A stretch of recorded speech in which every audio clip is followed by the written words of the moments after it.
Sinasabi ko na nga ba, may iba't ibang ihip ng hangin sa iba't ibang bahagi ng daigdig. Ha! Professor Coriolis! Professor Coriolis, kailangan ko ang tulong niyo ngayon! Isang sirena!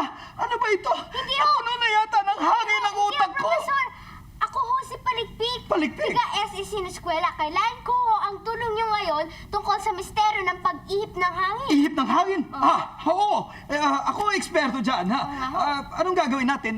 Mag-scuba diving ba tayo? Hindi ho. Magta-time travel ho tayo. Time travel? Opo.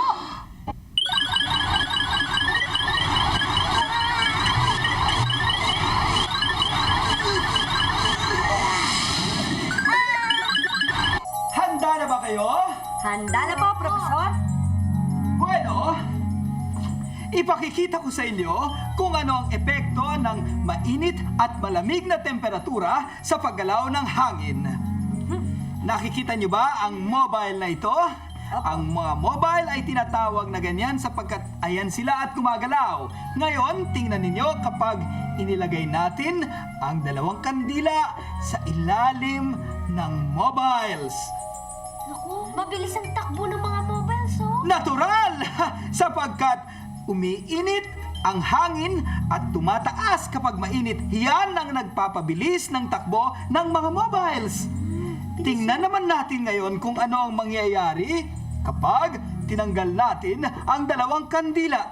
Tignan mo, bumabagal yung takbo ng mobile. Natural! Sapagkat sa normal o katamtamang temperatura ay hindi gaanong gumagalaw ang mga bagay-bagay. Ngayon naman, ipakikita ko sa inyo kung ano ang epekto ng malamig na temperatura sa paggalaw ng hangin. Kailangan ng dry ice. Ay, baka Palikpik. Ay, tabi natin to ha, Profesor. Ang dry ice, Ito na! bueno, ilagay ang dry ice sa tubig. Tingnan nyo kung ano ang mangyayari. Ay, tignan mo.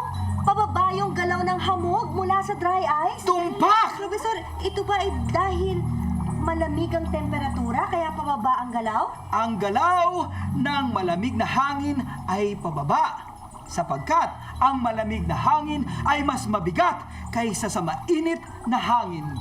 Ang timbang ng hangin ang magpapatunay sa bagay na yan. Pababa kapag malamig. Kung titimbangin natin ang hangin sa normal na temperatura, ay parehas lang sila ng bigat. Pero kung paiinitan ng hangin sa isang flask at palalamigin naman yung isa pa, Kitang-kita, mas mabigat ang malamig na hangin kaysa sa mainit na hangin. Gumagaan ang hangin sapagkat para itong nag-expand kapag naiinitan, parang lumulutang sa gaan. At bumababa naman ang malamig na hangin dahil sila'y mabigat. Ang pagtaas at pagbaba, nagalaw na ito ng hangin ay tinatawag na air current. Palikpik, tandaan mo yon, air current. Yan, kapag mainit, pataas. Taas, Kapag malamig, Pababa. dahil mabigat. Mm. Tandaan namin yan.